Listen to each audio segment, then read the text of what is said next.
Good morning बच्चों। Good morning. आज क्या पढ़ना है? Past indefinite tense. तो आज हम लोग बच्चों की इच्छा पे पास्ट इंडेफिनिट टेंस पढ़ेंगे।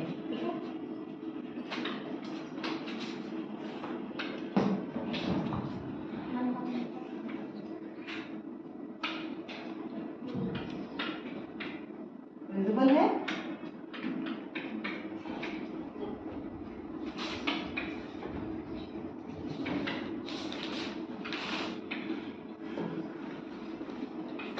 पास्ट इंडेफिनिट टेंस, ठीक है। सबसे पहले इंडेफिनिट का मतलब समझ लीजिए। इंडेफिनिट का मतलब होता है जो डेफिनिट ना हो, और इंडेफिनिट मतलब अनिश्चित, ठीक है। यानी कि इस काल में, पास्ट का तो मतलब समझते ही होंगे, इसमें आपका जो भी काम पास्ट में हुआ है या हो चुका है, काम किए हुए बहुत देर हो गई है, वो सारे टेंस, वो सारे सेंटेंस उसमें आते हैं, ठीक है। उसमें भी इनडेफिनिट यानी अनिश्चित, पास्ट में वो काम जिसका आपको एग्जैक्ट समय नहीं पता चलता है, ठीक है।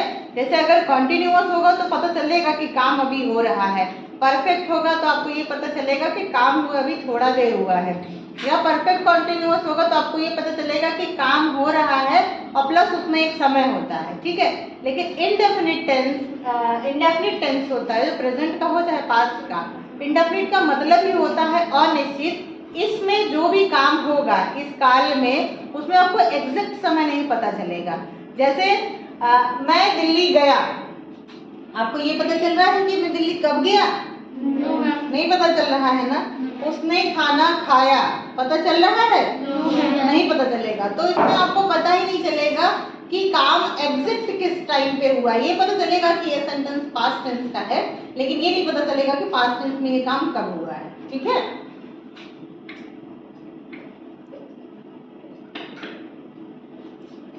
इंडेफिनिट का मतलब होता है अनिश्चित, ठीक है। इसकी जो पहचान होती है, जो आपका हिंदी का सेंटेंस होगा उसमें क्या होगा? ता था, ती थी, ते थे,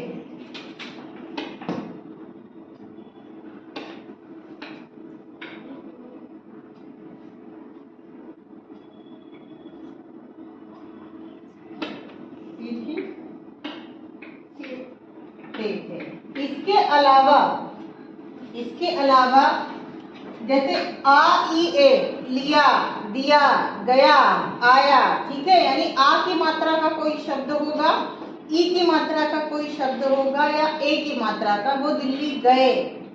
अब समझो ए आया लास्ट में तो वो ही पास्ट का ही होगा, तो इसको हम लोग आ ई ए से इंडिकेट करते हैं, ठीक है। तो आप ऐसे समझ लो, शॉर्ट फॉर्म में समझने के लिए आ ई और ए। इससे भी समझ में आएगा कि आपको पास्ट का ये जो सेंटेंस है ये पास्ट इंडेफिनिट का है, ठीक है। अब इसका जो रूल होता है, इसका पहले रूल देख लेते हैं। इसका जो पहला रूल ये है कि इसका जब अफर्मेटिव आएगा, ठीक है, तीन तरह के सेंटेंस होते हैं ना, अफर्मेटिव, नेगेटिव, इंट्रोगेटिव, ठीक है। जो अफर्मेटिव होगा, अफर्मेटिव केवल पूरे टेंस में, पूरे 12 टेंस आपके, 4 प्रेजेंट के, 4 पास्ट के और 4 फ्यूचर के, जो पूरे 12 टेंस हैं आपके, इन 12 टेंस में सिर्फ और सिर्फ पास्ट इंडेफिनिट का अफर्मेटिव ऐसा टेंस है जिसमें वर्ब का सेकेंड फॉर्म लगता है। जैसे ही वो नेगेटिव होगा फिर वर्ब का फर्स्ट फॉर्म हो जाएगा, समझ गए। केवल अफर्मेटिव में वर्ब का सेकेंड फॉर्म लगेगा, ठीक है। तो ये लिख लीजिए, देखो मैं कहाँ लिख रही हूँ, कहाँ लिख रहा हूँ, वर्ब का सेकेंड फॉर्म, ठीक है। ये रूल नंबर 1 था आपका। धीरे लेते हैं पेज नंबर 2। रूल नंबर 2, इसका जो हेल्पिंग वर्ब होता है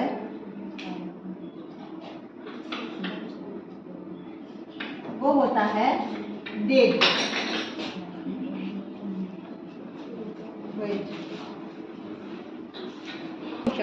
ठीक है, ये आपका हो गया हेल्पिंग वर्ब डिड। तो याद रखिएगा, अफर्मेटिव में वर्ब का सेकंड फॉर्म लगेगा, और जैसे ही वो नेगेटिव होगा वर्ब का फर्स्ट फॉर्म हो जाएगा। ठीक है, इंट्रोगेटिव में भी वर्ब का फर्स्ट फॉर्म ही रहेगा। ठीक है, ये बात समझ में आ गई, पहचान समझ में आ गई, रूल समझ में आ गए। अब इसका एक एक एग्जाम्पल देखते हैं। सबसे पहले देखेंगे अफर्मेटिव का। ठीक है, जैसे एग्जाम्पल ले लीजिए, वह दिल्ली गया। ठीक है, पहचान देख लीजिए, आ गया है ना, वह दिल्ली गया। अब आप स्ट्रक्चर याद रखिएगा दिमाग में हमेशा कि जो अफर्मेटिव होता है उसमें होता है सब्जेक्ट, फिर हेल्पिंग वर्ब होता है, फिर मेन वर्ब होता है। ठीक है, उसके बाद ऑब्जेक्ट होता है। यही स्ट्रक्चर है ना। जब भी नेगेटिव होगा,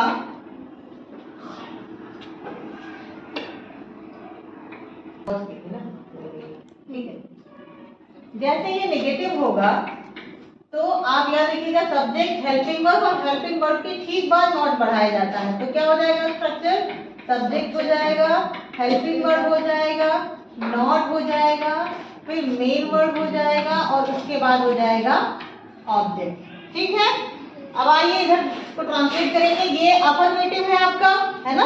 अफर्मेटिव में सबसे पहले क्या रखना है, सब्जेक्ट, वह यानी लड़का है ये, तो ही।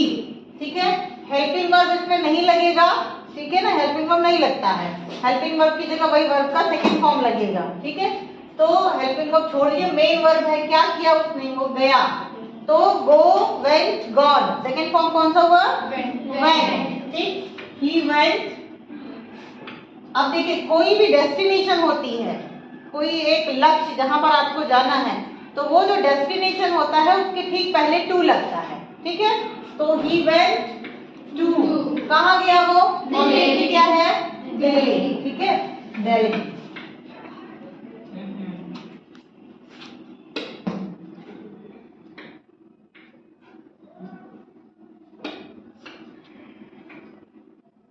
ठीक है, he went to Delhi। Object ढूंढने का सबसे अच्छा तरीका है कि जो भी सेंटेंस है आप उसी से प्रश्न कीजिए। जैसे मैंने खाना खाया, मैंने क्या खाया, खाना, तो वो क्या हुआ, ऑब्जेक्ट हुआ। वह दिल्ली गया, कहाँ गया, दिल्ली, वो आपका ऑब्जेक्ट हुआ। ठीक है, वो फुटबॉल खेल रहे हैं, क्या खेल रहे हैं, फुटबॉल। जब आप सेंटेंस से प्रश्न करेंगे तो आपको आपका ऑब्जेक्ट मिल जाएगा। ठीक है, ये बात समझ में आ गई। ये अफर्मेटिव का एग्जाम्पल था। अब देखेंगे नेगेटिव। हमने आपको बताया कि अफर्मेटिव में हेल्पिंग वर्ब नहीं लगेगा और वर्ब का सेकंड फॉर्म लगेगा, लेकिन जैसे ही ये नेगेटिव में चेंज हो जाएगा उसमें आपका हेल्पिंग वर्ब जो डिड है वो लगेगा, और डिड के संग वर्ब का हमेशा फर्स्ट फॉर्म लगता है, क्योंकि ये डिड जो है वो खुद ही डू का सेकंड फॉर्म है। ठीक है, तो कोई भी रूल एक ही बार लगेगा ना, एक बार अगर सेकंड हो गया तो दोबारा वर्ब का सेकंड फॉर्म नहीं लगेगा। इसलिए हमेशा याद रखिएगा कि जब भी कहीं डिड होगा, ठीक है, तो डिड के बाद हमेशा वर्ब का फर्स्ट फॉर्म होगा। फॉर एग्जाम्पल, मैंने नियम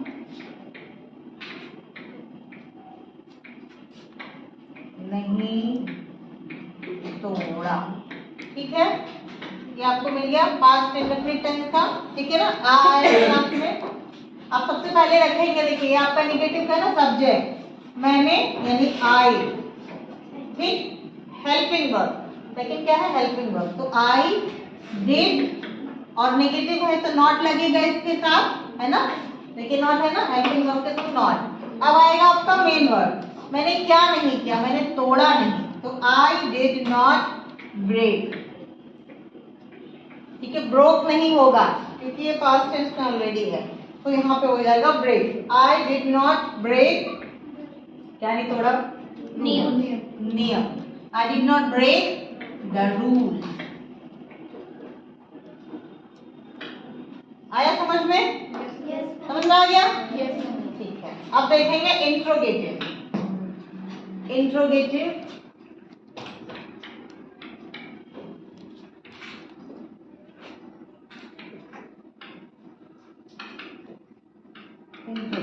इंट्रोगेटिव कितने प्रकार के होते हैं? दो। ठीक है ना, इंट्रोगेटिव दो प्रकार के होते हैं, मालूम है कि नहीं? इंट्रोगेटिव दो प्रकार के होते हैं। एक वो होता है जिसको हम लोग यस नो टाइप कहते हैं, ठीक है। यानी जब आप उससे प्रश्न वो जो आपका सेंटेंस होगा प्रश्नवाचक, उसका उत्तर हमेशा हाँ या ना में मिलेगा आपको। जैसे क्या तुमने खाना खाया, उत्तर क्या मिलेगा, या हाँ मिलेगा या ना मिलेगा, है ना।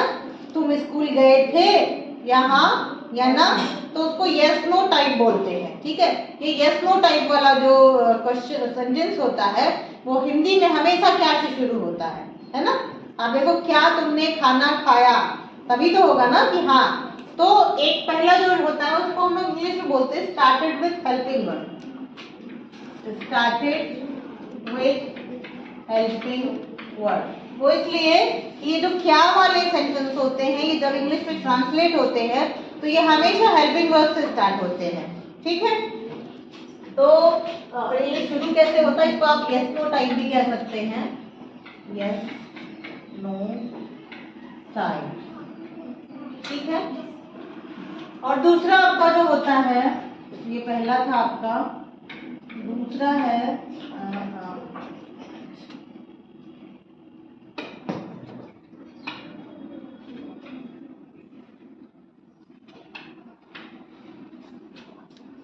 दूसरा जो आपका है उसको बोलते हैं स्टार्टेड विथ क्वेश्चन वर्ड। ठीक है, स्टार्टेड विथ क्वेश्चन वर्ड यानी कि ये जब इसके जो हिंदी के सेंटेंस होंगे इसमें जो प्रश्नवाचक जो शब्द होते हैं, कब, क्यों, कैसे, कहाँ, किसको, कितना, ये हमेशा सेंटेंस के बीच में आते हैं। ठीक है, शुरू में कभी नहीं आएंगे।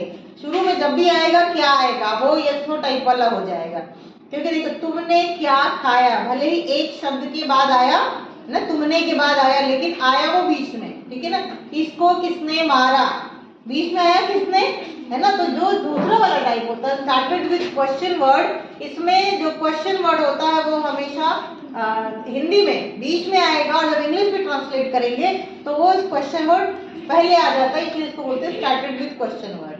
ठीक है, इतना समझ में आ गया। दोनों का एक एग्जांपल देख लेते हैं। पहला एग्जांपल,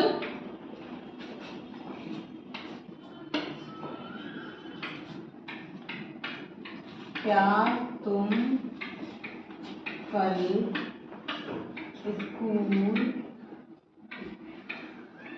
गए थे। ठीक है, ये पहला टाइप है। देखिए इसका उत्तर हमेशा हाँ या ना में आएगा। क्या तुम स्कूल गए थे, हाँ या ना। और ये स्टार्ट भी है क्या से। ठीक है, तो उसको ट्रांसलेट करेंगे। अब आप देखिए स्टार्टेड विद हेल्पिंग वर्ड, इसका मतलब ये स्टार्ट ही हेल्पिंग वर्ड से होगा। इंट्रोगेटिव का स्ट्रक्चर क्या होता है, जो आपको आसान तरीका बताते हैं। जो आपका सब्जेक्ट वो अफर्मेटिव वाला था ना, सब्जेक्ट हेल्पिंग वर्ड, फिर क्या था मेन वर्ड था, उसके बाद क्या था ऑब्जेक्ट। ठीक है, एक ही याद रखो, एक ही से सब याद हो जाएगा। हमको इसको उठा के इधर कर देना है। अब देखो इधर से हेल्पिंग वर्ब हो गया, यहाँ हेल्पिंग वर्ब काट दो। Helping verb, subject, main verb, object. आसान है। तो सबसे पहले हम क्या रखेंगे, हेल्पिंग वर्ब रखेंगे, यानी कि डिड। ठीक है, अब उसके बाद हमको रखना है सब्जेक्ट। कौन है सब्जेक्ट, तुम। ठीक है, डिड यू। अब क्या रखना है हमको, मेन वर्ब, यानी गए थे। तो डिड है इसलिए इसके संग वर्ब का फर्स्ट फॉर्म लगेगा। ठीक है, डिड यू गो, कहाँ गए थे, school. To school, did you go to school, कब, टाइम कोशिश करा करो लास्ट में रखने का। आप पहले भी रख सकते हो, लेकिन कोशिश करो हमेशा लास्ट में। Did you go to school yesterday.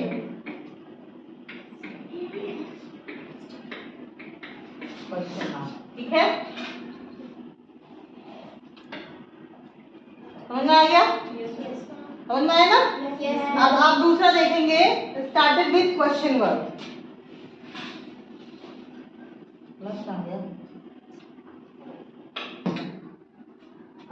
Second है आपका, सेकेंड टाइप है स्टार्टेड विथ क्वेश्चन वर्ड। ठीक है, एग्जाम्पल ले लेंगे। तुमने उसे क्यों मारा। ठीक है, अब वही स्ट्रक्चर फिर से याद करिए, अफर्मेटिव वाला क्या था, subject, helping word, main word, object. फिर ऑब्जेक्ट। गुड। और जब इसका हम लोग स्टार्टेड विथ ऑब्जेक्ट,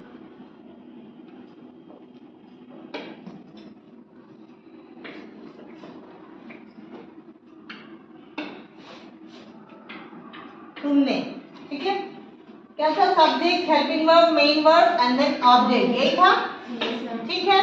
और जब हमने इसको स्टार्टेड विथ हेल्पिंग वर्ब बनाया था तो इसको उठा के इधर कर दिया था, ठीक है। और जब आपका स्टार्टेड विथ क्वेश्चन वर्ड होगा, इसी के पहले क्वेश्चन वर्ड हो जाएगा। Question word, helping verb, subject, main verb, sorry subject ये दिया ना, यहाँ से इधर चला है, सब्जेक्ट, मेन वर्ब, ऑब्जेक्ट। आ गया समझ में? अब इसको ट्रांसलेट करेंगे तो सबसे पहले हमें क्या लिखना है? क्वेश्चन वर्ड, ठीक है। तो तुमने उसे क्यों मारा? क्यों, व्हाई, ठीक। उसके बाद हमको रखना है हेल्पिंग वर्ब, तो helping verb why did, helping verb हो गया। सब्जेक्ट रखना है, किसने मारा? तुमने, व्हाई डिड यू, ठीक है। ये हो गया, ये हो गया, ये हो गया, ये कट गया। अब आपको मेन वर्ब क्या किया? मारा, बीट, ठीक है। अब आपको रखना है ऑब्जेक्ट, तुमने उसे क्यों मारा? किसे? उसे। तो व्हाई डिड यू बीट, यहाँ पे आपका अगर लड़का है तो हिम, अगर लड़की के बारे में कर रहे होंगे बात तो हर हो जाएगा। Why did you beat him या why did you beat her. समझ में आ गया? Any doubt?